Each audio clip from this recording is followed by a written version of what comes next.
tu hin bangkim ipat masangun pau chapna opening prayer nei hitinu opening prayer dingin nungak merina nei sial ama ko hitinu aban bana chi thai tiu tu hin nungak merina ahun pi tiu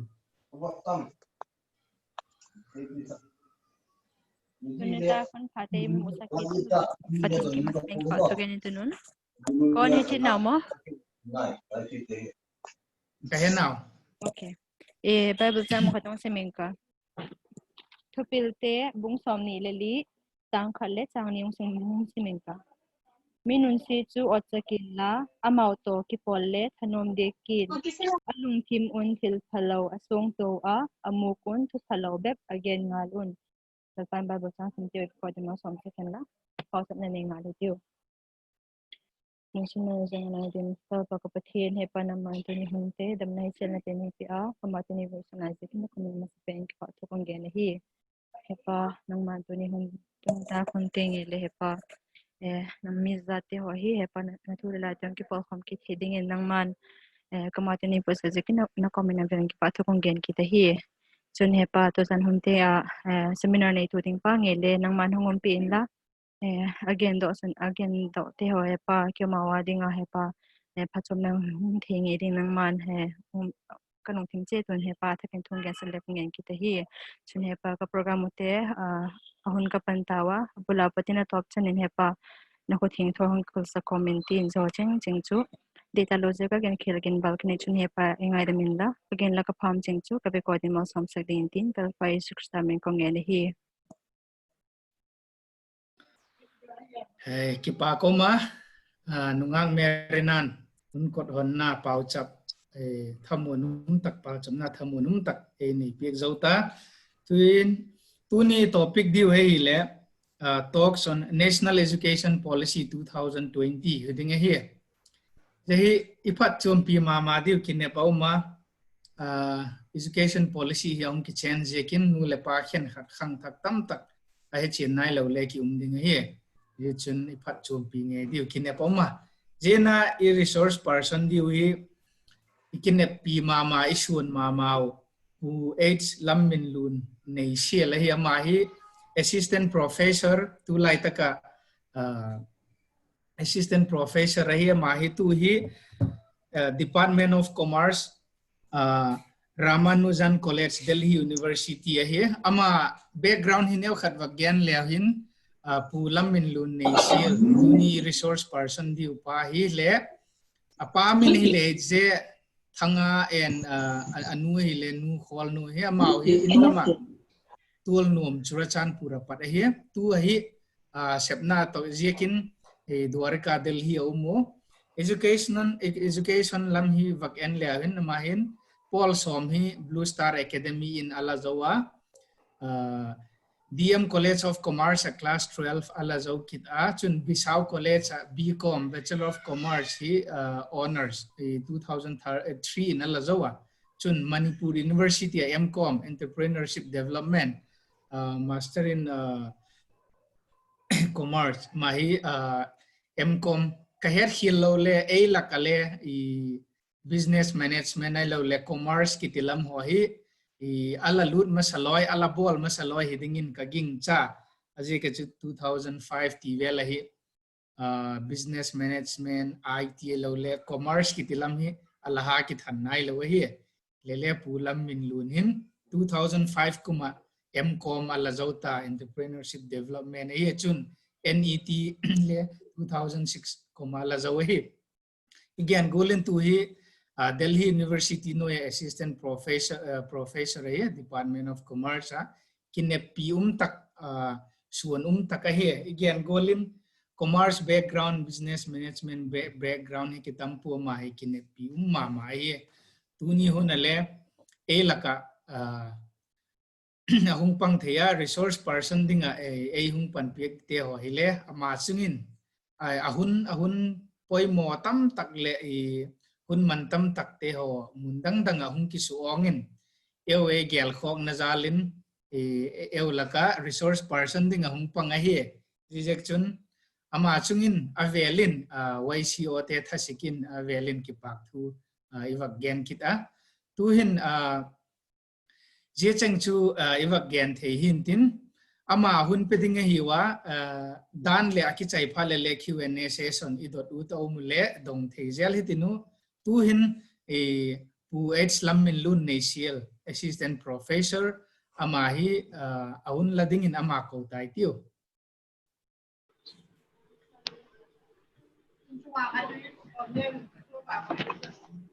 Ipa ko ma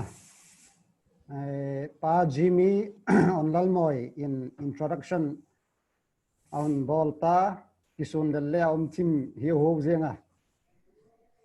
waisio te hi la fel thio chairperson nu le atai mama ma zenga zigol lon bol daw hi kon ki pak pi mama jibep chi lowa local la maten le je la bol hi ahung pompi kule thupi mama hi idea hen lang implementation ki bol thero le zigol he chance ki mok mu lo hi jibep chi lo tu ni huna ngai thatu te be bilo record bang le ki bola YouTube a iwak koi thei ki tu nung le poi mo te na bak et thei ki ding he ki pa ka ma jinga je hi digital ai lo le technology IT lama tu nung le jigol hi hung bol zel ding bang hem ti khata virtual apen hi tu nung le ichi pi ding dan le hung mai the hi dana pa Jimmy again wala physical ta class walak ti hoileng thelo mai the hi jekin zigol lahung bol taw hi la advance ma wa la chungo ki pak thu kong gen le hin tin zibana nge ka kisun la thu leong gen ka tin neu khat palam mun lalin vel ni hil la chiel ta masa khan le ahun gen kha nok mo ka sathima YouTube velin umina commerce tu yung bian te ake khan YouTube velin umina kate kala nanga ala tu chung kha ahun gen ki da hi le vel abam chui le ken le hung en photing katin a topic hi a PhD bol na ding le po ai lo le Department of Education pat le ka hi po ai lo le ilung lu na le hi diek lo tu athak ahung hi je khan ngen ta di phot ka tin ken le zo ngil kit nang ka kate ale ka vak et hi le kisun le lom jenga pang thei pong ka pati de chi ti na ding chi hi in ka heta po je chu a thu hi isi ma hi le a hoi ma jenga ji chu pa lam mun lal chunga le ki pak thu ka gen hin tin a hin la ka kisun la na khat le hung gen in ka tin a topic hi a vast lo chun government in le tu lai tak hi a boi pi lai tak a he amau hin le circular notice hi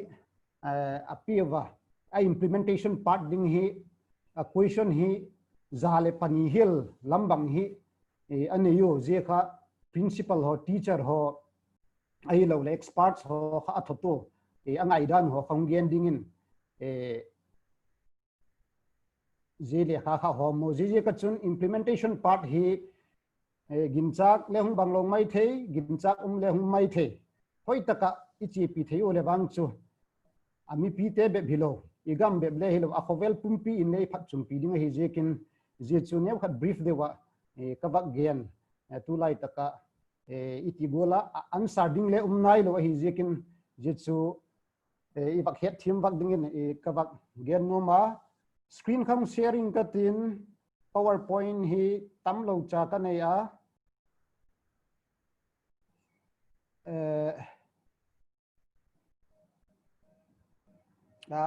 adok nai mo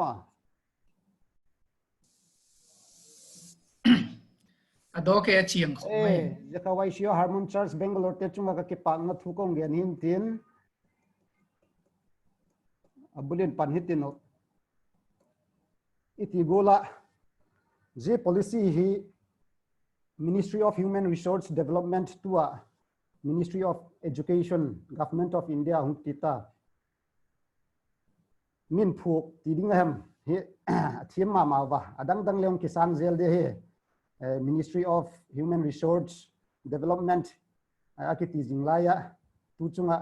Ministry of Education hung ki ti hi le education la min eu ngai poi mo hi mo ti theina hilin hong ma ji chu amin vakki sang dan hi chun e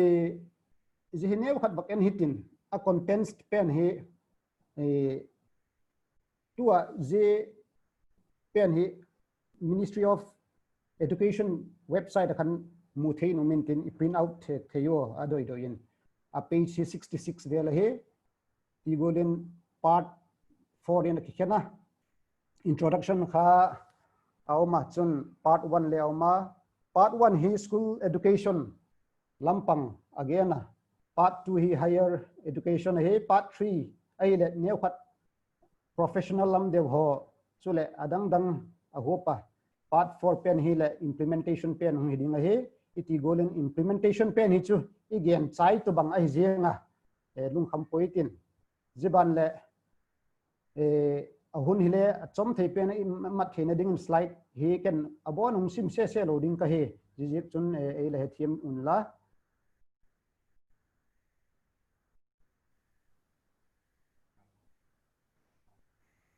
hi tin bak gen le hin i het thei ding in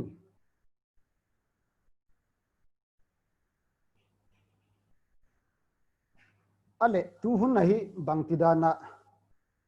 je education system hi policy hi hung nei thak jing oi di o ti bang hi iwak ngai tu hi le kum som thum le li ala chi man hi katina chu 1968 Indira Gandhi kumakhan je policy hi ala bolu je ban chu 1986 kumakhan le bol ki to Rajiv Gandhi hun la hin ka he jiban chun modified kha PV Narasimha Rao hun la ya modified kha la ki bola je zo apat chu ihung sim to wa hi le 1986 kuma pat tu ti ngai ihung sim to wa hi le kum som thum le li aung he a government le ong ki san dum zu ya le hung hin tin jibek chule hilowin bangje ka jigola hi ti hum jengai do ti ingai tu ki da hi le tua United Nations Development Program agenda he India in 2015 adopted ala bolo je hun akhan bang hem ti le tua Sustainable Development Goals 2030 hi achieve ding hitam pi auma tampi ti le hin somle sagi vel auma je Sustainable Development Goals he global goals le akite je kha details kha ti golen all in hitin je lakachu apalina pang hi quality education ti a hi ji quality education pen chu India hile adopt kha ala bol je kun je pen kha achieve te ding vai kha asomo je bek chu hilovin global standards ti mai hitin global standards kha I compete theina dinga gam changkang te khato ikitu theina dingin je system hi nasa tak main reform ai lo le revamp thong bolo je chu I het dingin apoi mo mama a government hin tu hi poi mo asak be bilwa higher authorities ti maitin United Nations ai lo le gam chum ki gom khom te khan je policy hi ani wa hi je kin je pen kha zuidinga pha ki sa hi je khan le force khat apiwa je ka chu tu hi je 2030 goals achieve na dinga khan tu hi na sataka panilak lo le ngi thelo dinga hi ti hi akichiana je beb chu hi lo wa I het goal in India chu population a hi kuma kieng lo wa hi je ka chun I future igam future chu high quality educational opportunities ahin akinga mama education chok khai lowin a quality chok khale hui kit talo kabak gen unna chu amasa policy masa khan education ho kha access theina ding ho kha ala gen tang piwa tu hu na hele access be bilwa quality lampang kha maintain ding kha atup le adoi de wo he jebek le hilowen iti golin a quality hile baki gen mai le low quality high quality le nalai he tua idoi pen achieve ut pen chu hile highest quality ti mai hitin je ka atupu hi jekin itupu hi jekin ti mai tin government tu hi jekin je achieve theina dinga zimol so theina dinga khan je hi nasatak maya policy hung nei thaka hi ti hi hechet le hin doi masapena je chu a hi laya India hin chu 2040 vela hi je hi le khasim te ho zo si in kimuthei panding in avak hisap pu avak gelo je chu 2030 hi le hung lap zo lo ding in hisap na ana yu ti hi akichena slide so kha pakhat che thak ki hitin tuiti golen NEP 2020 hi to 21st century ading he first policy ang he je policy hi hoi taka isima hoi taka ibak agun taka ngai to hi chun hoi taka imat suwa implementable thioi le chu in lambe philowa agam hi khantona na satak ngum dinga hi ti hi kinep na lien ta kauma chun a vision hile anei ki tu je vision chule all in gen kit hitin je huna hin apoi mo pena angai tu chu teacher te hi a hi azil kung pui tiam zil til tui tiam ei pawa je hi gam danga chun min alangai sangu zalela zawa ei gam hi chu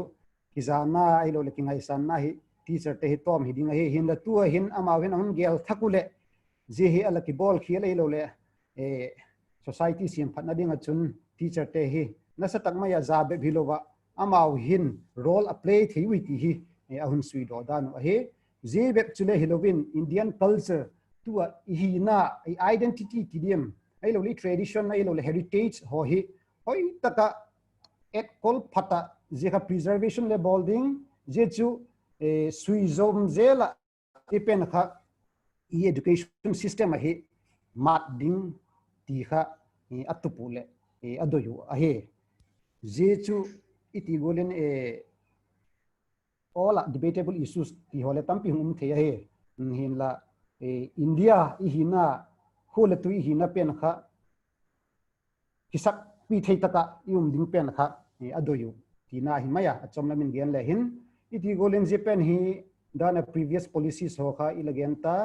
je hi achom lama kaun zik dok a he tu iti golen first policy kha Indira Gandhi huna kha hita Rajiv Gandhi hin 1986 a he second policy tin ala bol kita tua iti gola je first to second huna access le equity education access le equity pen hi ala focus so he tu huna hi le chu tua igen tak sa golin quality lam hi ki focus hi ti hi hekit hitin chule kum gu ka pat kum som le li nau pangte hi Free and Compulsory Education Act 2009 noya amau hi school hi kai te ding ti hi le hemil poitin tua chairman Dr. K Kasturi Rangam ama hin a draft hi ti hi mi pakote to 2019 kuma ala draft o je ka tu huna cabinet in approve ang bola he je hele sau gen poitin fundamental principles he iti golin apoi mama jehin atang pia ahup anghup vek zenga ti gola nau pamte hi ko chu hitale hoi taka bangai ma thim nau ti pen kha alung lu nau ti kha he do na ding kha policy hi ahun ho thako jeding achu zia P+T hi parents to teachers te hi ki thu a nasatak maya panlak ding hi a policy hi a hi jeding achun tua foundational literacy and numeracy by grade 3 ki tipen hi lekha simthei be philo chun numeracy plus minus multiplication ai lo le division hole hoi taka bol thei ding hi je hi poimo sama ma jengo ajik chu government khan anui lama foundation pen kha alangai poimo powa je ka tununga hi research ang bol ule je hi ki bol khi la hi ti hi aun hedok thako adik de ka India chu iti golen class 1 apat kha formal education dan kan akingai hi in ka he ye chu dan le ya details in enkit hitin itigola amau talent to alung nalam kha zelam pangkha chi pi ding kha avai so mohi chuni tigolin arts subject a science commerce ai lole curricular ai lole extra curricular activities vocational ti ho hi ti vaki separate jete kha hi ma science la ma arts la ti ho pen khang ta loading chule multidisciplinary tuai tigola sports lama thano me football hi en lang ai lole singing lam hen lang pottery ai lole carpentry le bak ti tai ti ji ho lampen ho khale bon hi la khoma lung lu na dan dum su yo bowling ji kha azil theding ti kha policy hoi ma jing hi ei lama ding bang achun kote thu gen hi le i thim na lam chi ta ko le hong hiding hi ji hi ahun bol the bang ho hi chun lok ma ding hi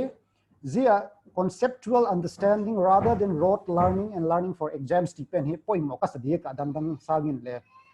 euhin memorize ki bol to mai jepen kha exam point of view ading khan le je kha ila lung gel ila chepi danu he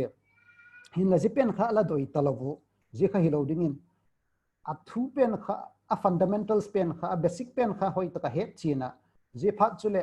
je nau pang ai lo le je student khan hoi taka adoi dan tako ang express theina ding kha jepen kha point mo sa zoba tua memorization ni bolu ai lo le by heart bol te pen kha je kha suktom ding ti hi policy hoi tak ani yo he je dung chu iti golen i creativity or now pangte critical thinking tidim ethics so values power of language right technology mat ding ti ho hi ji ho lam pang hi ki focus de ding ti ta doina hi je ken jilam pang hi hagen poitin dan elegant gel hi chun light but tight regulatory framework kale principles kada he iti gola india chu diversity ma he hinang japan kha kote a kha hitalele je kha izading local context tribals te hobang izading ti hi amau hin je policy hin adoi ma kha he je ka chu ewading a hile lau bek lo ti mai hitin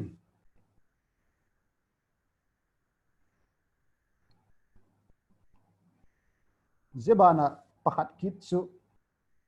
research lampang hinew khat ang focus de bun abanga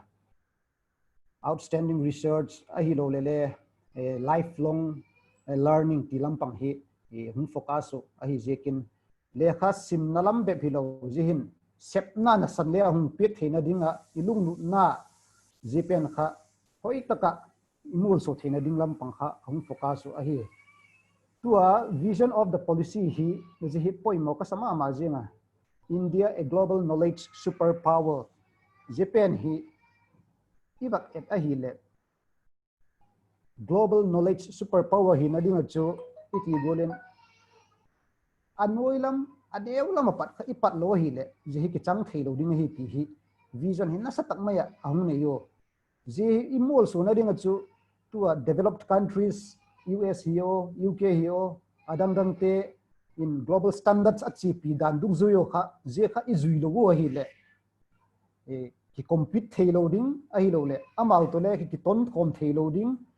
kha lung hial na sa tak mai oma japan hi atang pi in imol so na ding chu aneu lang par hoi taka ipat fu hi hungai ding hi hi chomcha ibak gen the hin tin iti gola chon deep rooted pride in being Indian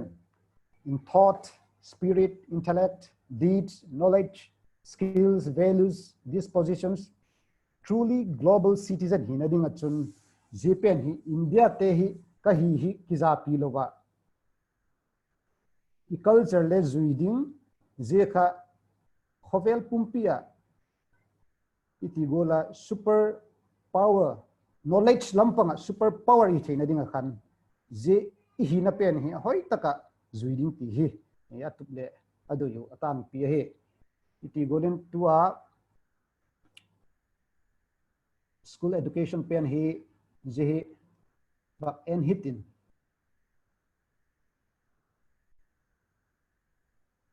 je left lama asana kong bangkat pen hi a government policy dung zui chum lo he hilele atang pia iti gola ewin naw pang ho ikai sak school ikai sak ko je dan dung zui hi kong zi ka hi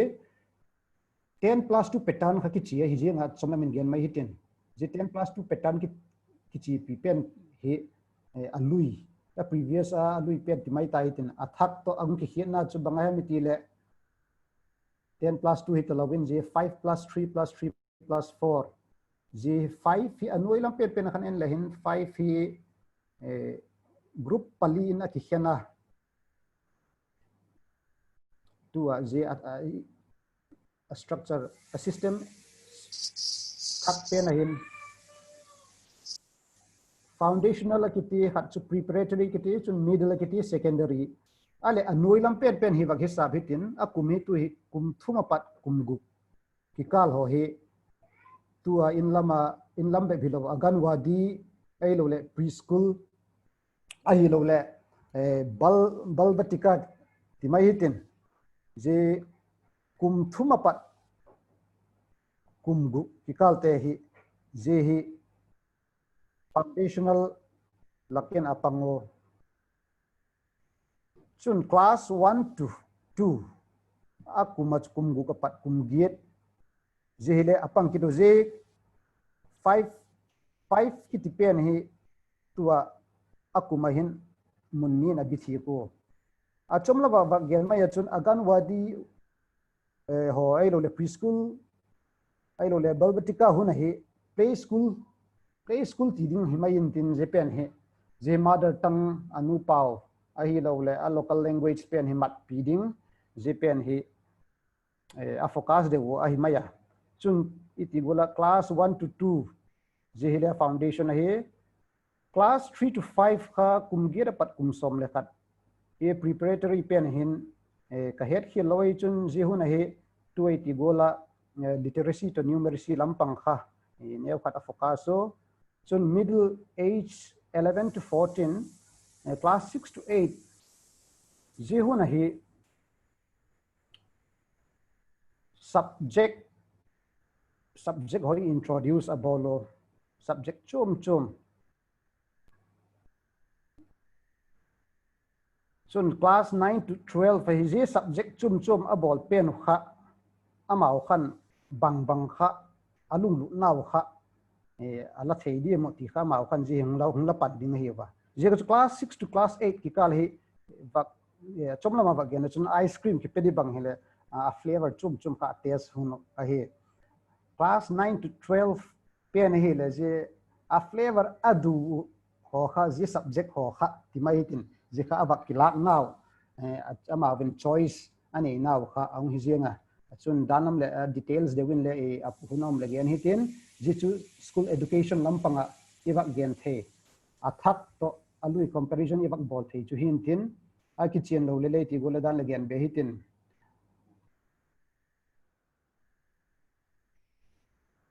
chun je hi 12 board exams chok hingum ta ding he class 10 kha exam hum ta loading board exam sum ta loading chun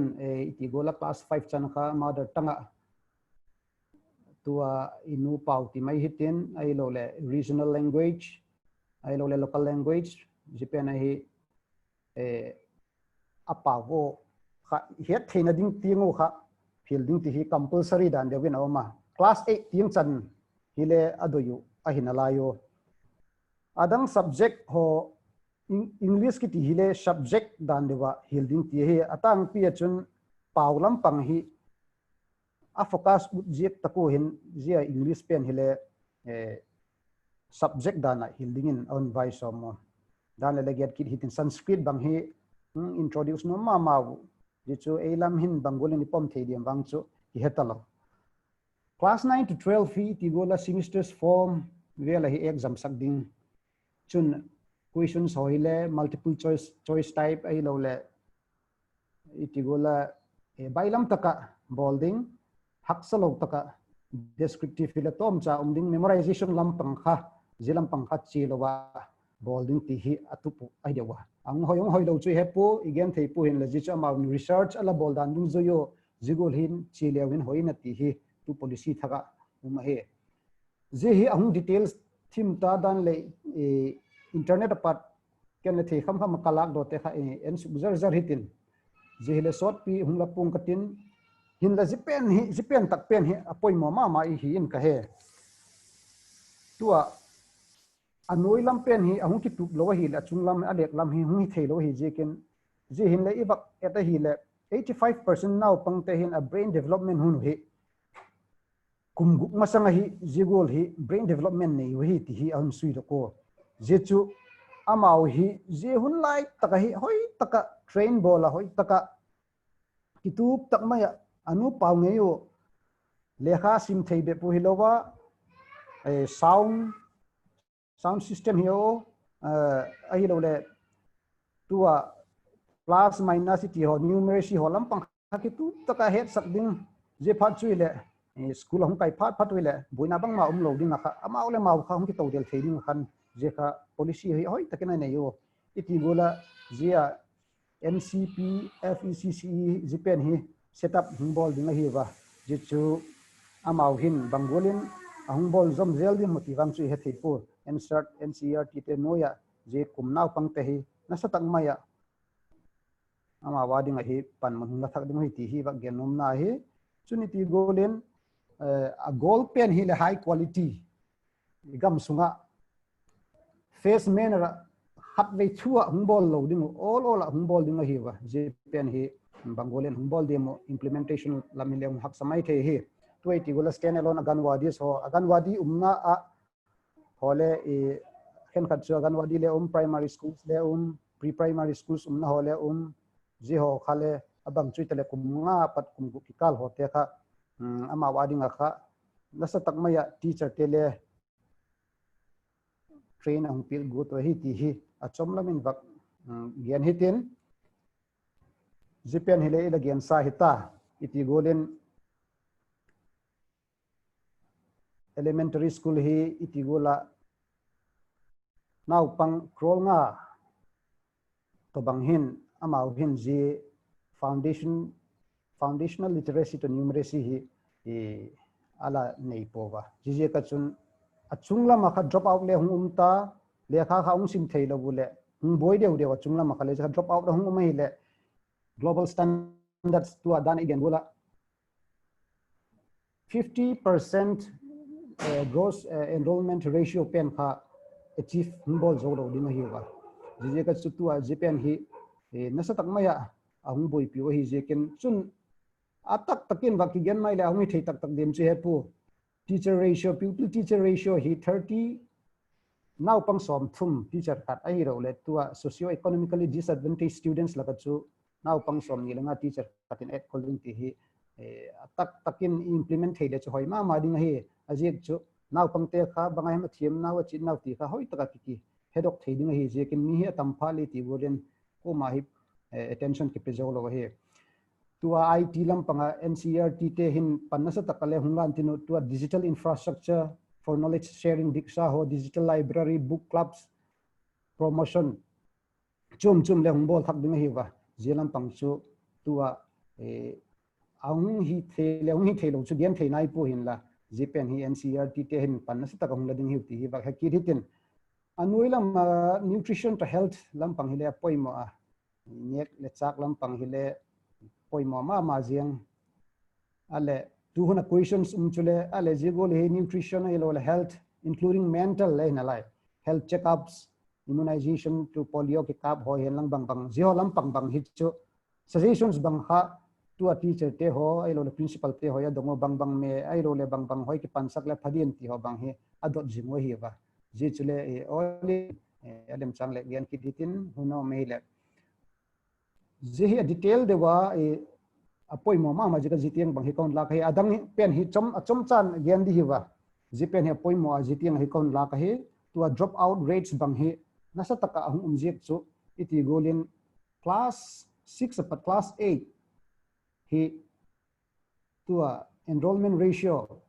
90.9%, class 9 to 10 hi 79.3%, 11 to 12 hi 56.5%. ji chu I bakada hi le a drop out hi anasama ma jinga ale jete hi bangola hi puiki ta lekha simsak ding hem tipen policy hi ilung thimu nei jing kha he to achieve 100% GER in preschool to secondary level by 2030 je apoi mama he je imu theina ding hi to drop out te hoile bangola lak lut ding hem de kha simnalama ti policy kha aneyo je ding achun to NIOS ki ti ho State Institute of Open Schooling ai lo the online distance learning hong introduce so je hi tailut ding je kha 100% GER preschool apat secondary school chan hi 2030 masang hi je hi mute te dinga vai som je kun je policy pen hi ang nei wi ti hi ipak he kiritin iti golen je chan kha school education lam panghin tin higher education hi le amau hin le ji le atupuchu quality universities and colleges ai ki thothoba zium ji chu bangham ti le tu huna ichi dan pen hi global standards to ki tok salawu quality hi niam sama ma tina hi maya sun multiple exit options hi to a bachelor's 4 years of college degree hi multiple exit option hum ding hi first year bola pass take certificate pintinu second year take a diploma hintin third year take a degree pintinu fourth year kha degree with research hung hintin chung a subject lai ti gola choice amawin adoi do yo khangla theding hi wa hin lak fourth year na pen hi chu research related de hung hintin ala je tun te hin thun class first year pasta boina je ka ha hi la certificate moding au phat le second year pat pan thei ki ding first year va pat kit ngai lo ina hi maya chung je 1 year master program for fourth year bachelor's degree with research MA hi kumkhat abol ding kumkhat bol thei ding te chu degree with research fourth year 4 years of college degree te khan bol thei ding ale to a degree in third year te hin le kha sim zom no moi le master program kha kumni abol ding zium ji chu research paper timait in research subject kha kumkhat extra abol ding tina hi amang chu hidiek lo chun MPhil pen hi taloding masters bol te khan PhD direct bol thading tina hi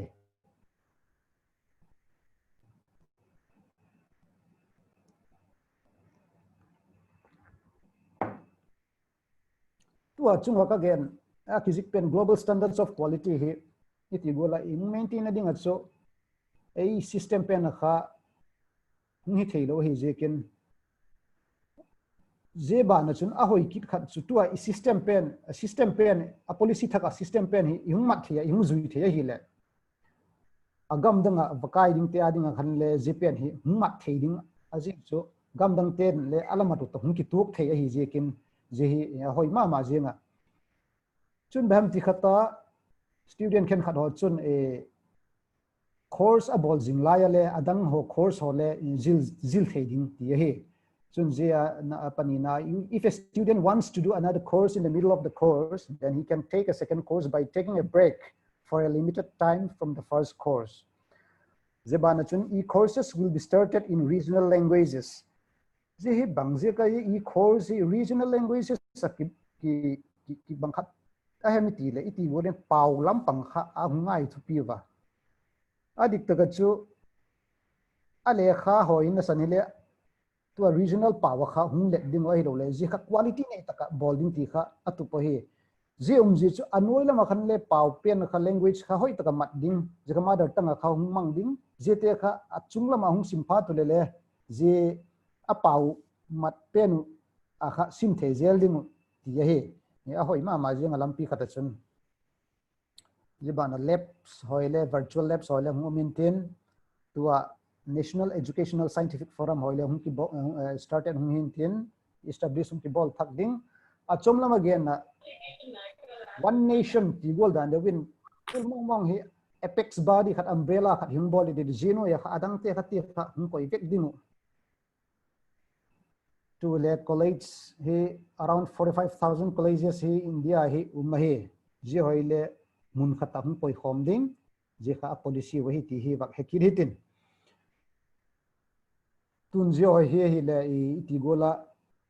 research lampanga foundation national research foundation so hi research lampanga institution set up hung bolding ho he HECI ki tipen hi ji le higher education excluding medical and legal education kiti adang te ho si hi zino ya hingu mintin je no ya hi department chum ahuma tua je pali anu ya kizik sukte hi ahe je chu tunung le ahung ding ho iwak gen the hin tin tua ka ti golen je higher education be philowa adang te ho area dang te ho akan tun jio bang hi ang hopta special education zones for disadvantaged regions and groups jio bang hi chu itigola ei lamin bakigen maile a thingtang lam de ho ai lo le regional wise a e wadinga education system hi achuma bangola hi bolding hem ti ho hi nasa takmaya sukhat ding ti hi a policy wa hi asum jing hin le government hin mang zo lo ti mai dim 6% of GDP pen hi tua hi ahun bol thako hi amasa chu itigola implementation part kha ki chawma ma jekin tu hin le bangati dim ki hepo je 6% GDP pen hi increase bol ma leo I asep dolam pang hi ai theloi le asum chu tam piu mi le ma na ding khangum lo ti dan de khatin hum dok ding hi je pen chu zia iwak gen mum na hin tin chun je school to higher education hi a school hakle multilingualism tu a pau chum ho hi promote hung bolo higher education ale ti golen regional language ho khale je kha pau ho ai lo le khabu ho amau pau chit ei mau pau chit ta hung kilet dok ding je pen kha na sa taka aboi piwa je je chu itigola National Institute for Pali ki ti ho Persian ti ho jo hi abona hung ki set up ding jo hi le athak hung ding ti hi a hi maya tu ti golin je pen hi a chomlama a China lam leong hi tan tin imang thei tak na demu ti pen hi ai lo implementation hi bangol hi diem ti hi aki gen thei po time will tell ti mai hitin je chu pathinin a het ding hi mai hin tin an chu ki hezo po iti gola tu huna tu nai cha tarik som ni le nga ni kha Anita Karwal hin ama hin school education secretary ti ho address abolo ama ho kinga kha bangola implementation hi bol ding hi vem ti in nasa takmayen questions kha asiemo suggestions hong pi un lang implementation hi bangola bowling hem ipen khale ho mu circulation abolo jichu suggestions da dung zu ya toiding ina mai tin ama win le a bowling da na procedure tidim a methods kha bangma nei dek ngai lo bu he je ka chun ji policy document policy mai a hinalaya je amat thei imat thei taka hi le chu implementation ni bol thei hi le chu lo pima ma ding hi ti hi chom cha ka ba gen nom hin tin je chu ka slide ki China a he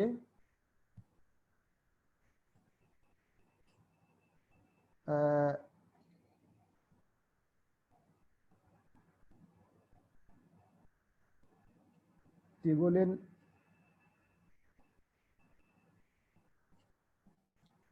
minute bangjat ka gen ta Aimun nalaye. time mun nalai mo a kitchen dim a kitchen pudim chu ka hepo atam khop maya vasa hun hile kinei mong le zik sending gen sending ai po website internet a pan ne khat kalak do le oma jichu ne khat vak en sub zar zar hitin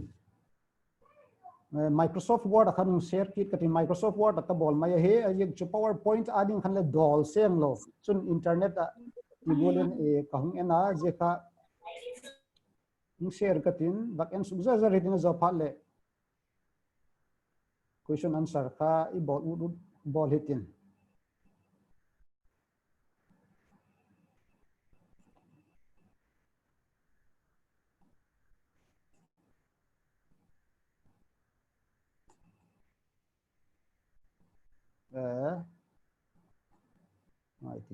stop share kha pune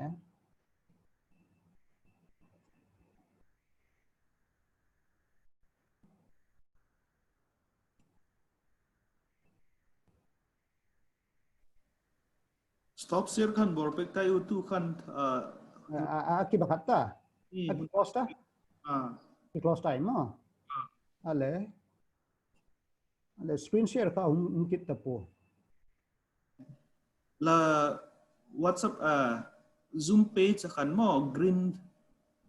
vente share screen kiti okay bakate ta mo wait a minute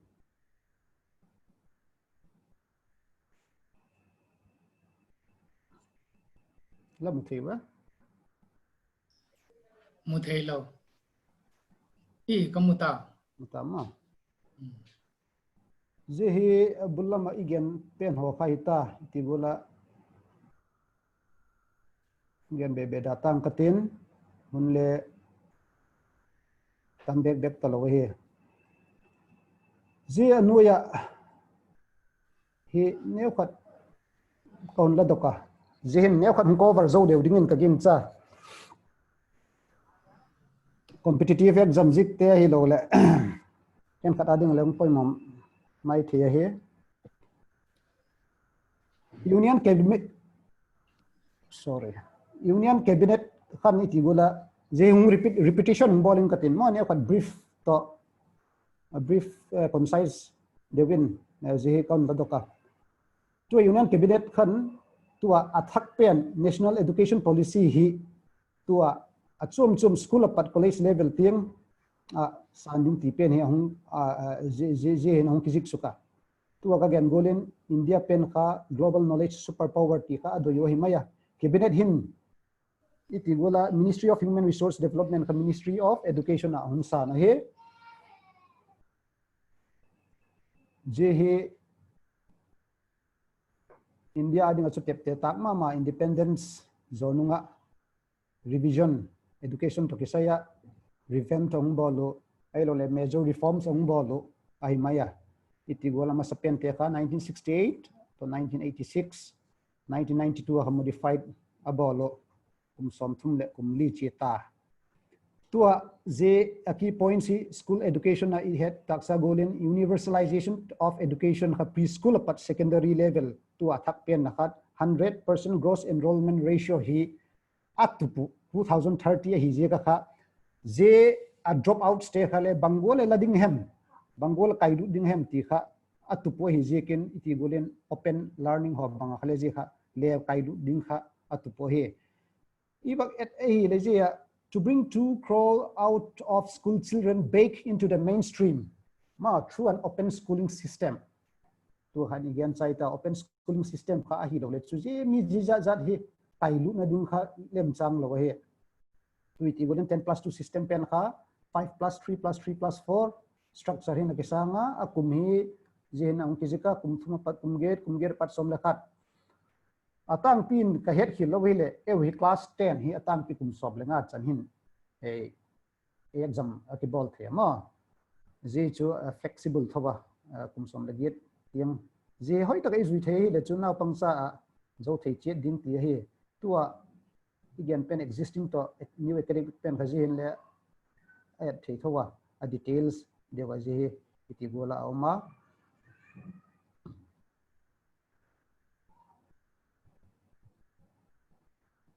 oh ka game head mill tile tua ji pen hi poimo ka sama ma kita vocational education hi class 6 apat internships humin tin tun example la jihuna carpentry ai lo le sports ai lo le singing music lam lung lut ai lo le pottery tidim gardening ai lo le bang bang hem azil utte hawa kha ji hwading kha chance ma he ji ho tua mother tongue lo le regional language ai lo le local language open hi ji pen hi class 5 chana kha alo thelo humin tin class 8 chan khale ka tigola adoina layo hi zile poi mokit khat so assessment reform si 360 degree holistic progress report card hi umin tin je chu student te hi bangola progress hem ti pen hi je hi assessment ding hi khen khat chun peer assessment le hang ding aloi ten le bangola ma hi ahem ti accessible ding bangola hi dim chu he po ang hoi tak tak le ma teacher pin hi lowa je he na te kha sun teacher te ading a hile a umma in la teacher te alam ding he hagen daitin achom lama gena teacher humpang theding te chu B.Ed kumli abol te ding tu he chu ka het ke lo le kumni B.Ed te hi kumni hin ka he kumli hum bol te ding ti hi adu thak a he tu a higher education pen hi je hin na picture te wak thei chu je hin tin iti bola je school education hin mother tongue ho hi suk veka he sa he chun board exams to be easier redesign ati hi than ma ding he multiple choice type hi lo le true or false ti ho mai lo le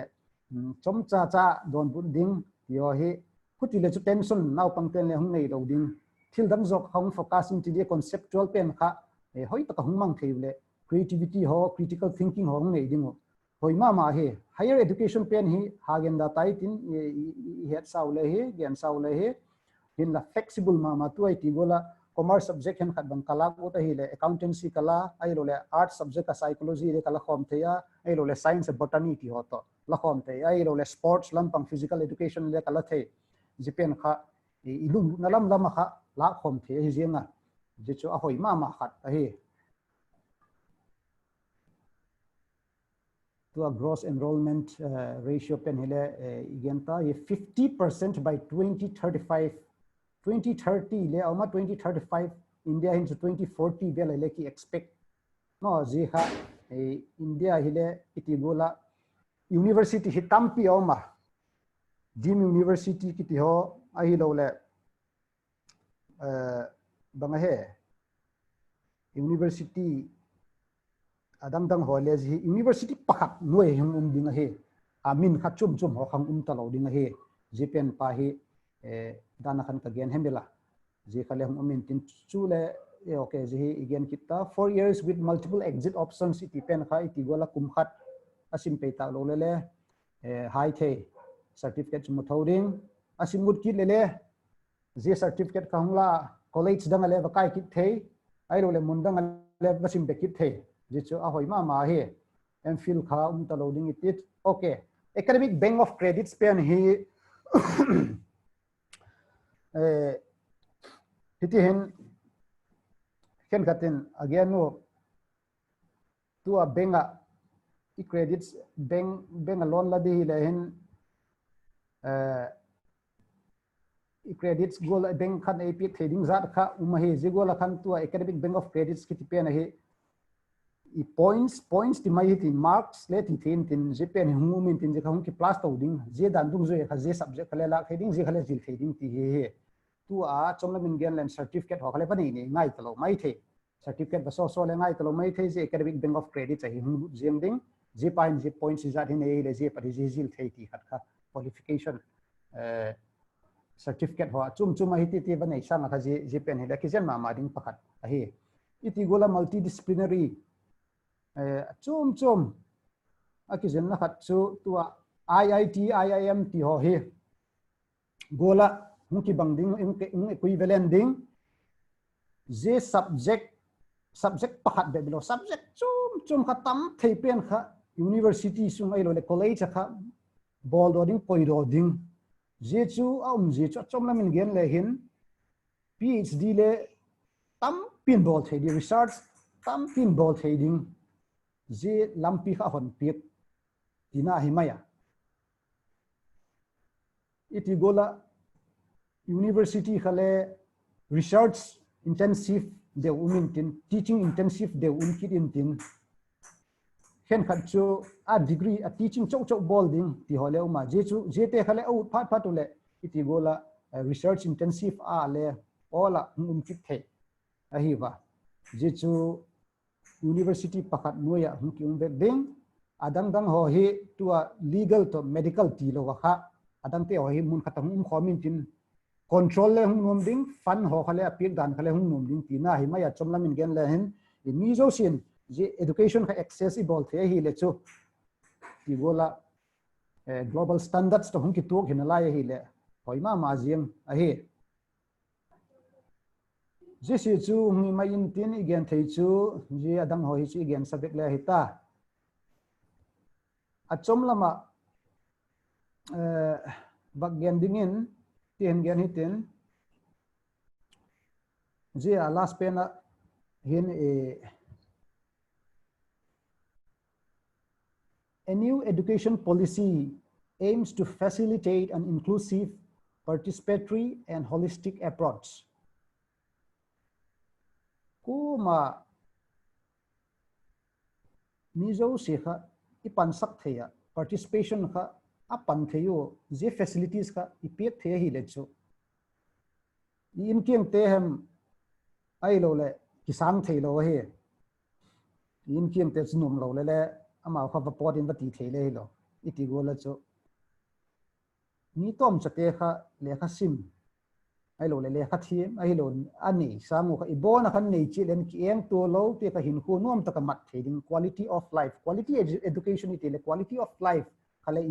i angaya ine le lam ki het tang lu le mi ki eng to ma boina tam tak hung pin the hi je cho hi le je policy pen hi chomin gen taitin ihung mat theyo implementation hoi taka i bol theyo hi le sepna nei lo le hung lo hel dingin akilom hel zenga iti gola lung lu na chom pen khai chi e inek hol na thei ding khai mat the hi le je chu je ding a khan lampi a hongui ti pen hi je hin akichen theya employment opportunity le hoi taka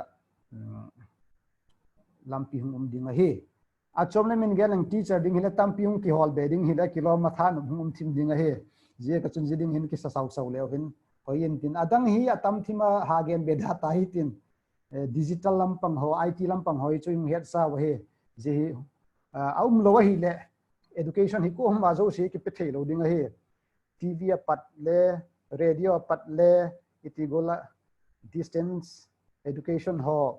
mo massive open online training ti ho bang course ti ho bang le tam tak hi hung to zel hi je ken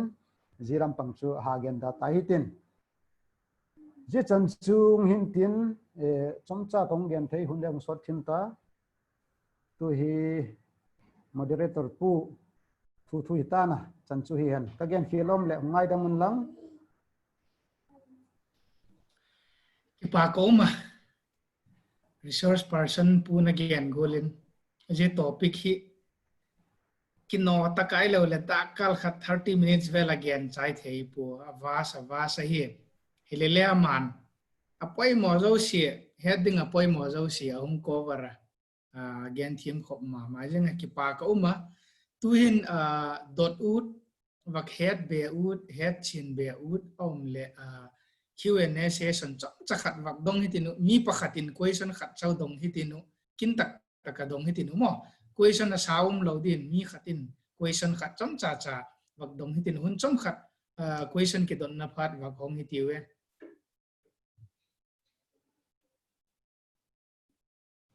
Alo. Nghe theo thei ken sir cái Kennedy cái tu lại ta cái Bangalore om dami sim lại cái bakhat question lay po opinion ti điều dan ajik chuji tu class 5 chan kha mother tongue healing ti kha implement na he je Japan kha ken le a news kha kamuin chu kapom bam cái ngày đó nó địch lộ hem là chu ke point là kapom himin project chu inewa pata tu banga eile inewa pata I background ti de hem I foundation hoi lo ji ka isa pau pau du dak ai lo le thil bang hem education line lam hi itigula idoigul ta he kitung zo po ma cho hi le tu class 5 chan mother tongue hilding chu nangma vak ngai danin mangol nangma opinion chu ka vak henu ma ma ichu question le lovin ichu now pangte hin a het the di pen chu anu pau mo ei pau de khai ki hil pen kha he thei pen a hiu ti a he je chu ei ma pawa hilding iti pen chu tun tu la ti gola chu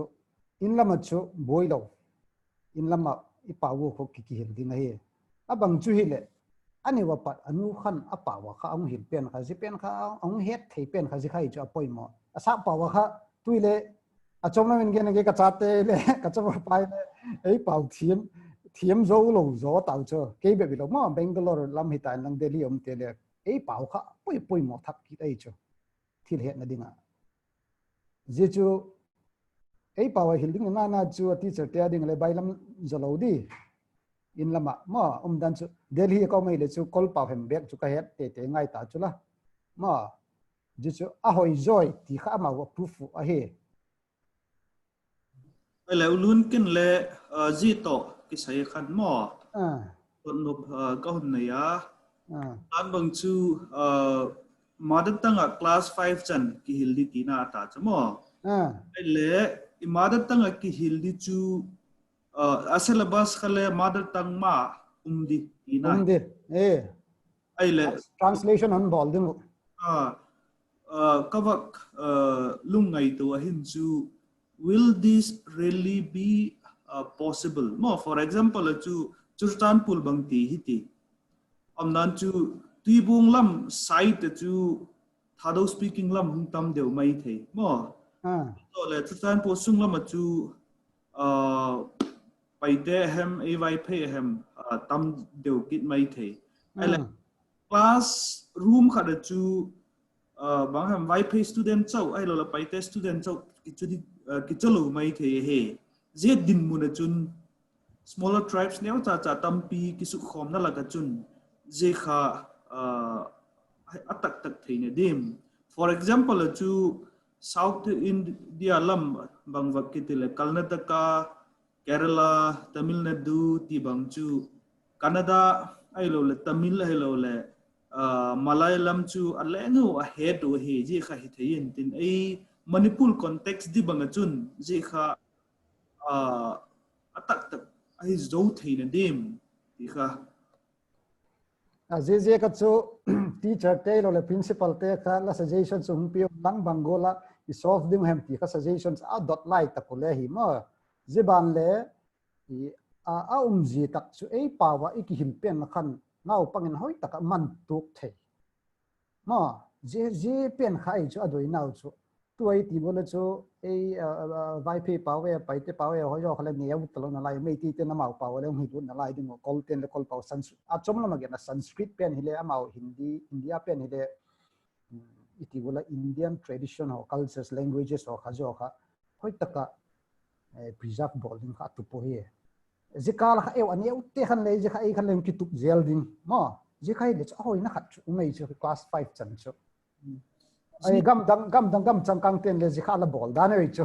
je kha a lo ting ti ya he je chu a possibilities lo chu a kho a gam in le hong min tin ziban le district wise le mo jipen kha ki solve to zel ding ti kha he je ka chu teachers ho ai ro le ngai dan kha dot jingwei chu ken le ji chu ka gin sa ai chu Sunday school ho gol tai thi mai bol thayu le wang chu ma problem chu bangza dem chung solve na ren te ji ho bang hi om dan chu imat thim lo kha ku le bang hem eu inam hi na identity na san imat so na theu khat lampi ahum kha thei dim ti hi lau thong lamin le ka ngai na seka yek chu India one nation nan chu one language one culture ti valley hin bol khaw han nang ji all through in all takin nan chu saffronization iti dem majority culture hi in adopt sak nom nawa ahung policy vel ahung kha hi thei dem government lam uchung hon le ngai danan gen thei in tin ji holam le lau thong na dan bang thei dim thei khadim ti ho nang mu dan bang language chung chang chu South India lam te kha lau thong deu le hi lo le hi ve ka ti nom ma jelam pang hi iti bola tua Canada in lang Tamil Telugu lampang ho mo Oriya paudang chum Canada thi hon le a Hindi hi lo Sanskrit pen hi chu doi bek lo wa chu ai wang chu a India khole tu hi na chu a Japan kha a bol lo le a bol li dan chu lo ai chu la mo adang tun jibek chi lo German language hi adang hole mungzil ding i India tu again pen chu a negative lam side ta again le hi thawa ma chun iti gola kha alau thong lam pang khan le gen to hi le a region a khale ji gol kha hum the le chu literature hen lang culture hele preserve hoi de hom ki bol thoring hele baina mang ding hem ti chu adang te leng i chu ngai dan debatable issues a he ken le ji hi pen na ti chu gen thei diak lo ke a hoi e la hum dong hoi e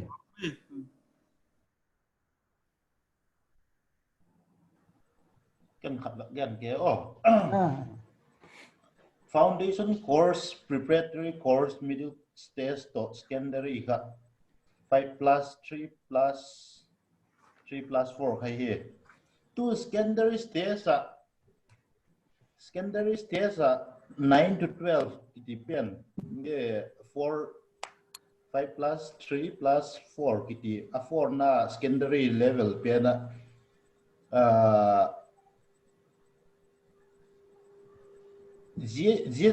stage pian he tu dan chu tu lai tu a present a pian he yet le 10 11 le art science ti a chom mata mo the secondary stage tiang he new education policy tha ka he bangma a student in option choose thei nai lo di tiu dan he dan choose thei taloding choose je choose huna ta choose thei talo zat de ma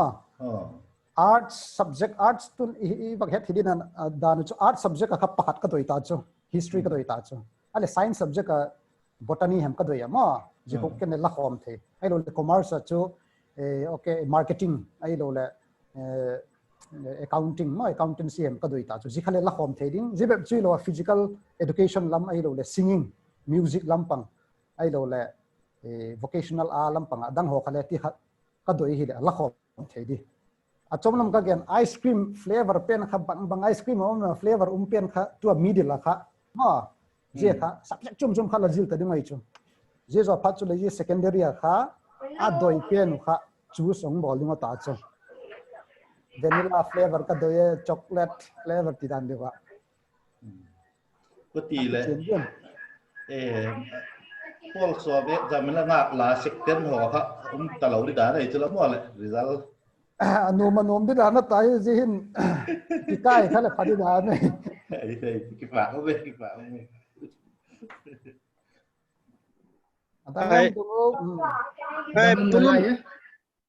Chorachan pura pat lian zalal kai lal pakhat hong dong ko ken ole keyong dot nom cho hi le tu policy thak pe na hi mo vocational training kha ha emphasize tena ha focus tena mo ti le chu tu la ya skill training hi ai tang pi dewa ai le student khat chun vocational course adoi ai le example automobile khat chun optional danin la tale mo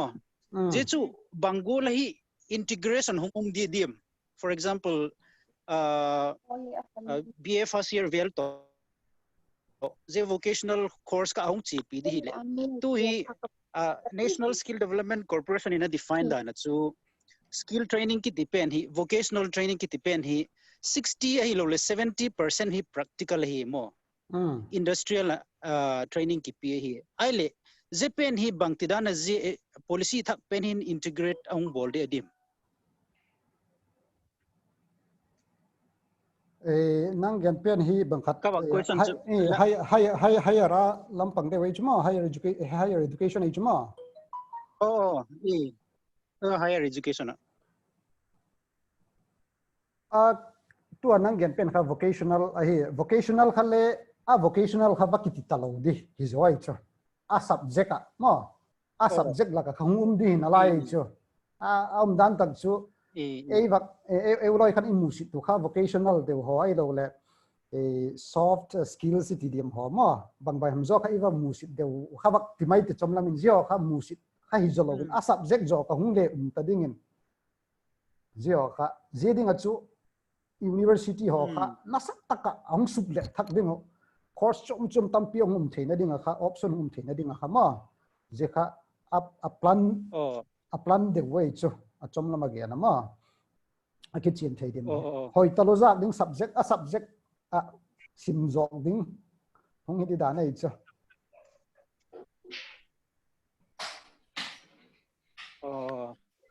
ai le chu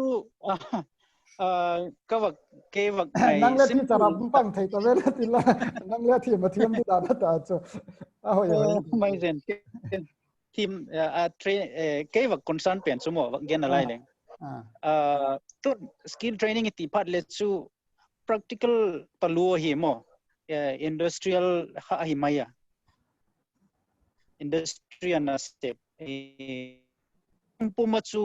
I bahe academic work pursue kha bangola policy kha si medium ti chu ken le chu ka he chen po tu chu le chu lage na mo hun tengin ka bak pachom thawa ai le ji work integrate di dan kha ai so ai apai ji tinga sharing long ball pik sela pa khok mai bagyan bedang achunglam higher education be beloi chu anoi lama pat ala introduce ata chu jipen mo 10 days backless nisom he backless choi mong lo ba ji ho kha industry kha chi ding ji kha ki practice ding hina lai mo carpentry num te kha chi ding industry kha abazil ding hina lai chu je pat kha hum ta huti le chu chunglam kha boi lo mo huti je ka noi lam he hoi de wa focus so a hi le chu achunglam boi na din chu back lo wai cha ahe kipa omi ole pulun ole Run talo Get yin un nè. Get un ti. ole Dan 1 to 5 local language at you ha. Kaloi te ho sip novel te ho chun step pau hi dei at you. Ngai dan ane yo. Bangati dio step pau ti chu local mother tongue ti phalet tu bham neu cha unique group ti ham tu vai pai te tha do ti ho kha hum het pi lo di state language kha mother tongue hong la di atiwa sep na lang ve la khule bham angai chang te no ang hi thei di ahung hi kha diem ti it's okay ka dau chu state language ka mother tongue in hong la de hi wati wa mo mi khen khat in tu me te pau ti ai lo le Assamese pau ai lo le Karnataka te hin Karnataka pau hi mother tongue hong la ding 1 to 5 san hi Karnataka pau sim ngai ti ho kha ageno kutiam aje solve nading kha khatang pia iti gola tu he implementation ading pena kha ngaidan ala khom a hi wa mo je chu teacher te he lo le principal te khan le a problem khang solve ma ding he adiet taka a copy da ngom te copy la te ki boy le chu kilom thim thowang chu ai chu hi sa ba hi le mo mol pena hitalele lampi khata advantage ma chu a copy a kai te khan je i umna area pau pen kha ichate ti tai te ro la hungzi lite kan a he ta hi ule chu a sep na hol phatul le je lama kha ama awang ki dingoi cha a je chu language learn pen khai la thong hi le bang ha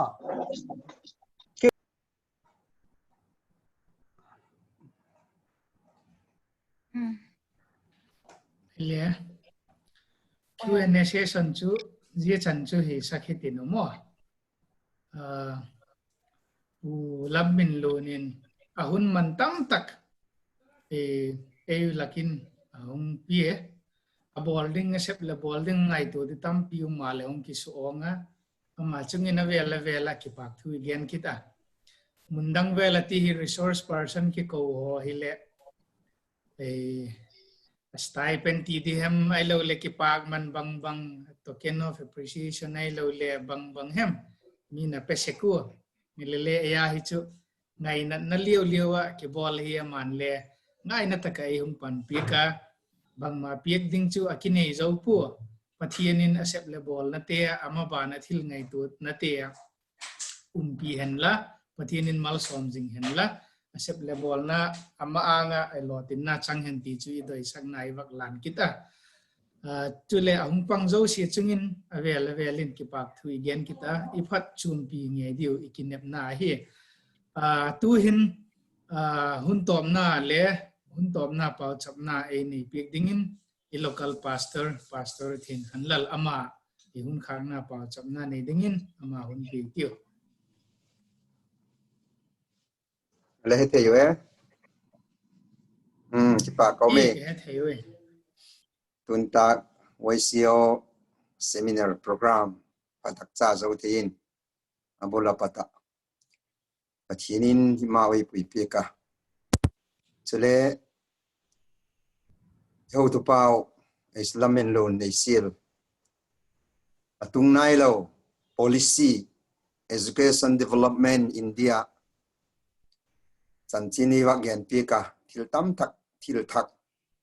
bangol ko ne tung dem bangol ko ne face dim ti wang chi henai pu hi geng le lengan ban ding te kha bangol hem ple hi dek pu hi le lengan plan policy te ho i wa gen pe ki a thu pi ma zinga ki pa ko ma et ngai lo tam tak e wa ke do saka ama chungin ki pa thu ve rin ge na in sung le anasep na le thil bol na te thakin lalpan mal som hen la chun mun chum chuma te ho anglai zoom program te ho de ri lam te le state chum lam kalam hitale nang maun deng op sau along da ma akipa ko ma a ma zinga anok ma zinga la chungun ki pak thu ka hon gen hen lang ale pathian ken ki pak thu genin pan pina de nen pau chap na wak mang ti wale pau chap ti le lalpa ka pathian lung si na sangai na dim tuni tu tha agas adinga last Sunday nang man khang lai te zoom meeting program seminar program te ho gungala thuma yan te ho nang man tak takin leimat sab lawin atop ti nga zo thin ka omo lalpa le puina zo zai te zikin laking ke pak thu ka hon to e tunihin seminar conductor presider hi chunjita kimang tu kin katte ho hiwa sanadi kin seminar latu ka ho to pau is lamin lon nang man lamang cha kamaba no India gam sunga kumsom bangzarim education system akalachi u jesu danglam dinga plan and policy ahum jete chu agong ama patin kawak ngai thaba kangai to na wa ki hong le tampi oma hi thei denam kati loi le tampi oma abang chi hijing le ka na country education team jil na lama policy plan awak nei te ho kamak ngai tha ku hin kakulung adama seminar elak pik tu nang mali mat pika